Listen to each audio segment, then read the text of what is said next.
একদিন এক পুকুরে একটি সরল সোজা ব্যাঙ বাস করত।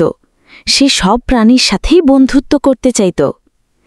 একদিন পুকুরের ধারে একটি সাপ এসে ব্যাঙকে বলল, চলো আমরা বন্ধু হই, আমি তোমাকে কখনো ক্ষতি করব না।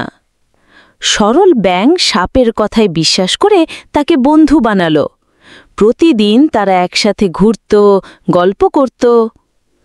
ব্যাঙ ভেবেছিল যখন কেউ ভালোভাবে কথা বলে তখন তার মনে খারাপ কিছু থাকতে পারে না, কিন্তু সাপের মনে আসলেই খারাপ চিন্তা ছিল।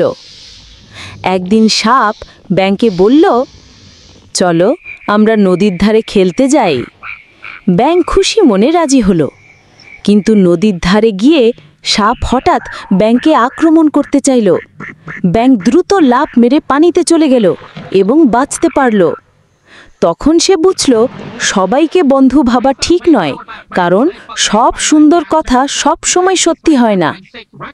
সাপ ফুস করে চলে গেল, আর ব্যাঙ শিক্ষাটা মনে রাখল। শিক্ষা: অচেনা বা ধূর্ত স্বভাবের লোকের মিষ্টি কথায় ভরসা করা উচিত নয়। সত্যিকারের বন্ধু কখনো ক্ষতি করতে চায় না।